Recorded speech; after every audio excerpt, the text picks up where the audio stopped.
In 2019, the USS Kidd and several other U.S. warships were swarmed by mysterious craft that at the time the media and the military were reporting as drones. But were they drones or were they something a little more interesting? Here is Lou Elizondo in his comments on whether or not they were UFOs or UAPs or drones. This is part of a series that I call Parsing Lou, where I take little snippets that Lou has said in various interviews and examine them in greater detail. This particular snippet was taken from an interview with Christina Gomez, a rising star over at the Debrief. And the audio quality is not great, not on her end, but on his end. Something seemed to be off with his microphone. So bear with me, and it's a good interview. She asks some good questions, and he gives some good answers. But do be prepared. There is some scratchy audio on his end. Before I get too far into it, please hit like, please subscribe. If you do subscribe, please hit the bell next to it to be notified of future videos, and comment below. Let me know what you think as we're going through this. Are these drones or are they UFOs? Let's dive in. Recently, the Warzone ran an article about naval ships encountering mysterious drones off the coast of California in 2019. This all sounds really intriguing in the context of this being a UAP encounter. However, the drone sightings came at a time when there was a lot going on. For example, the Navy snuck the U.S. Montgomery out to the 7th Fleet a month prior, and China tested two types of surface-to-ship missiles just days before the Navy ship encountered the mystery drones. With what we know right now, it sounds a lot like posturing between the US and China. Is there anything that you're aware of that might suggest these sightings were UAP and not related to China using surveillance drones from a cargo ship in the region? Christina, my personal opinion on this is based upon observations I've made uh, during my career, and particularly in the area of advanced aerospace technologies, which I spent a little time on UAV technology earlier in my career as a young special aide. Um, Older platforms such as a Hunter UAV and whatnot, but I spent quite a bit of time on the Pioneer, learning a lot about UAV technology, and a lot of that technology is still consistent today. You have certain constraints whenever you're talking about a drone. You have payload and weight, you have thrust, and you have loiterability, the ability to stay on time on target for a period of time. Now, let's just take the case of a commercial drone. And if anybody has spent any time in the film industry, which we use drones a lot, one realizes that the actual airtime of a really high performance, probably one of the best drones you can buy on the market, is about 15 minutes. Okay, and you can't really be a whole long distance away. You can't be very far from that drone if you want to continue to have control of that drone, right? They lose contact, and all of a sudden you no longer can control it. There are ways where drones can stay in air much longer, but those tend not to be the rotor type. Those tend to be what we call fixed, where they actually fly. They have to be going at a significant speed, have enough lift under the wings, and several hours you could technically be on what we would call on station. I won't go into a lot of detail on that, but when you look at the drones that were encountered by the USS Kidd and several other ships, um, first of all, it is my understanding they were called drones simply because they didn't want to say the word UAP. They didn't want to freak people out. In fact, they know that the deck logs are releasable under the Freedom of Information Act.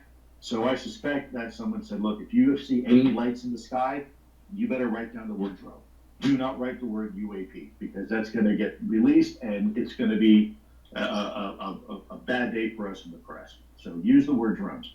Secondly, when you look at these drones over the course of several days, right, there wasn't anything in close proximity where these things could have been launched and recovered. Drones are very expensive, and by the way, the more capable they are, the more difficult it is to just lose one in the water. They're very expensive, and the more capable, the more costly, and of course, you get in trouble if you lose one. So I think the flight characteristics of these drones were very unique. First of all, they hover. We saw that. They also moved around very much like Dave Fravor explained in his Tic Tac, in a very erratic manner. They stayed there for, in some cases, hours upon hours over the course of several days, with no ship really close enough in proximity to control these things and recover them. We never saw them go back and recover them. It was poor weather conditions, which makes it even more increasingly tough to fly a drone. And let's not forget, we have technology aboard ships. I'm not going to go into detail. That can neutralize those type of technologies. Look, if I'm on a boat, when I live near the Chesapeake, there was a rule: if you get near more than 300 feet, get closer to 300 feet from a ship, a warship, they could shoot you out of the water. And by the way, they were prepared to do it. So for these quote unquote drones to be literally flying over the flight deck of some of these ships for hours and hours and hours, and we're doing nothing about it, should be an indicator. Should be an indicator that we're not dealing with conventional drone technology. We're probably not dealing with drones at all. Now, again, I don't want to speculate. I think it's important that we let the eyewitnesses speak for themselves. But from my understanding, several individuals who were assigned to the kid have now come forward and said, yeah, you know what? Those were drones. Those are something that we have no idea. In fact, a lot of people on that ship are beginning to have a conversation in a little bit more public manner. So again, I want to be careful. I don't want to say anything that's going to put the U.S. Navy in any type of situation. At the end of the day, could it be Chinese technology? Yeah, it could be. But it just simply doesn't make sense. That modus operandi for them to be doing that would be very, very provocative. It'd be very easy if it was a drone for us to just simply neutralize one and snatch it out of the sky and realize, oh, this is a Chinese drone, which would cause a lot of political friction, which China doesn't want right now. That's very provocative, and I think there's a very high probability it certainly wasn't the Chinese that was what was behind this incident. Wow. If it wasn't the Chinese, it's definitely something to think about. Okay, so that's what Lou Elizondo had to say on the whole debate whether they are UFOs or drones. He lands firmly on the side of them being UFOs / UAPs and not drones. As he has stated before, we can knock drones out of the sky. We know if they're drones or not.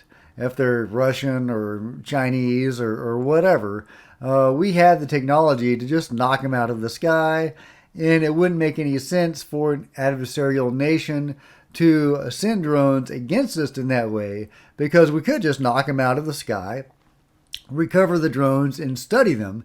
If they were some sort of high-tech thing, theoretically, we could reverse engineer that. At the least, we would be able to prove that they were foreign adversarial technology. So, not drones, according to Lou Elizondo. So, if they were UFOs / aliens / visitors, why were they hanging around U.S. warships? Were they carrying nuclear weapons? Were they nuclear powered? Okay, reading from Wikipedia, USS Kidd is an Arleigh Burke class destroyer in the United States Navy. She is the third Navy ship named after Rear Admiral Isaac C. Kidd, who was on board Arizona during the attack on Pearl Harbor and was the first American flag officer to die in World War II. The ship is part of Destroyer Squadron 23 of Carrier Strike Group, citation needed, which is currently headed by the Nimitz-class nuclear power aircraft carrier USS Theodore Roosevelt. So that's very interesting. It is part of a nuclear-powered aircraft group, although the Roosevelt was not mentioned specifically in the article and in the media related to this incident. However, we know that the Roosevelt was involved in many UFO / UAP sightings, and it was from the 2014 to 2015. We have those two videos that came out that were part of the big three Two of those came from the Roosevelt incidents, where the pilots were seeing UAPs basically every day for 2 years. So the visitors have a strong interest in the Roosevelt. And presumably, apparently, according to what happened to the USS Kidd in the strike group it was part of, its associated ships. But let's dive into that incident a little bit more. This is from the drive.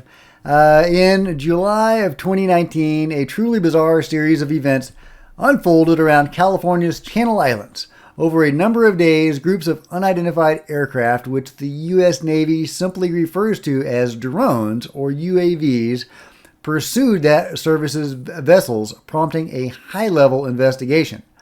During the evening encounters, as many as 6 aircraft were reported swarming around the ships at once. The drones were described as flying for prolonged periods in low visibility conditions and performing brazen maneuvers over the Navy warships near a sensitive military training range less than 100 miles off LA. The ensuing investigation included elements of the Navy, Coast Guard, and the FBI. The incidents received major attention, including from the Chief of Naval Operations, the apex of the Navy's chain of command. The following is our own investigation. A strange story emerges. Last year, documentary filmmaker Dave Beatty uncovered initial details about the events centering on the Arleigh Burke-class carrier USS Kidd. New documents significantly expand the public's knowledge of the scope and severity. These details come largely from our FOIA requests. That's good. By using the USS Kidd's position as a starting point, we were able to identify several other ships in close proximity, including the Raphael, Peralta, Russell, John Finn, and the Hamilton. None of those that I know of are nuclear powered, which is, significant. It appears the incidents began with an initial UAV sighting by the USS Kidd on July 14th. Deck logs, like the one below, provide information about the course and speed of the ship. Additionally, they record any other relevant information about unusual events or changes in the ship's behavior. The logs record the first drone sighting. As previously reported, 2 drones, typically described as UAVs or unmanned aerial vehicles throughout the logs, and we now know from Lou that that's BS, were spotted by the Kidd. The ship nautical or otherwise photographic interpretation of exploitation team, or Snoopy team, refers to, did they really wanted to say Snoopy? Is that why they had that really bizarre acronym? They just wanted it to spell Snoopy? Okay. The Snoopy team refers to an onboard photographic intelligence team tasked with documenting unknown contacts, events of interest, and other objects of interest on short order. Through an Aegis-equipped ship like the USS Kidd has some of the most sophisticated sensors on Earth, sailors equipped with consumer-grade cameras act as a kind of nimble spotting and event recording team, able to quickly adapt to changing conditions while providing a situational awareness and recording what they see through traditional video and photo methods. Moments after the sighting, the USS Kidd entered into a condition of restricted communication. Less than 10 minutes after the sighting, the Kidd advised the Raphael Peralta of the situation. The Peralta logs show that around 10 p.m. it activated its own Snoopy team. For its part, the logs of the John Finn simply reported possible UAV activity and deactivation of the ship's AIS transponder system. In fact, the selective deactivation of AIS was a challenge for us in reconstructing ship positions, as we sometimes had to rely on cross-comparison of deck logs. Among the more dramatic entries in the logs from this incident is the one below from the Raphael Peralta, describing a white light hovering over the ship's flight deck. And there's the log. The log reflects that the drone managed to match the destroyer's speed, with the craft moving at 16 knots in order to maintain a hovering position over the ship's helicopter landing pad. Interesting. To further complicate what was already a complex maneuver, the drone was operating in low visibility conditions, less than a nautical mile, and at night. By this point, the encounter had lasted over 90 minutes, significantly longer than what commercially available drones can typically sustain. Due to new FOIA disclosures, we now know that another major series of incursions occurred on the following night, July 15th. This time, the USS Rafael Peralta was the first to spot the objects and to deploy the Snoopy teams. By 9 p.m., the USS Kidd had also spotted the drones again and again deployed its Snoopy team. The drones seemed to have pursued the ships even as they continued to maneuver throughout the incident. The meaning of this is not exactly clear, but it could be referring to the Mark 87 electro-optical director that is a component of the massive infrared and optical turret known as the MK-20 Electro-Optical Sighting System, EOSS, located above the bridge. The logs describe drones dropping in elevation and apparently moving forward and backward, left and right. Meanwhile, the USS Rafael Peralta received a radio call from a passing cruise ship, the Carnival Imagination, notifying them that the drones are not theirs and that they also see as many as 5 or 6 drones maneuvering nearby. So even a nearby cruise ship was observing these craft. So the visitors were not being subtle, if that's what was going on. At midnight, the USS Russell reports a final sighting. Despite the nearly 3-hour duration of the event, none of the warships involved appeared to have been able to identify the drones. Well, no wonder they were alien or whatever. Anyway, the article goes on, and I will provide a link to it below for you to read at your leisure. But that is the gist of the incident, where these mysterious craft were swarming these warships that are associated with the nuclear-powered aircraft carrier, the Roosevelt, but they do not seem to be with the Roosevelt on this particular day or days. So it is interesting that the visitors were studying them. If there were no nukes involved, makes me wonder if there were some nukes involved or something nuclear-powered involved. Maybe there were some nuclear-powered submarines as part of the group. But that's just speculation. Anyway, it is very interesting that Lou Elizondo talks about the ways that the military and the government subvert the FOIA process, where they don't want to reveal things, and they don't. They find ways around it, or they make it a little more difficult. People like John Greenwald can find these things out and ultimately get the information, but by not using the word UAP or UFO in their reports, the military made it a little more difficult to find that sort of information out. Lou has also talked about other ways that people avoid or subvert the FOIA process to hide or obscure this sort of information. Anyway, an interesting case, UAPs swarming warships, the military calling them drones, and the media picking up on that, referring to these objects as drones for weeks or months afterwards. Some are still referring to them as drones.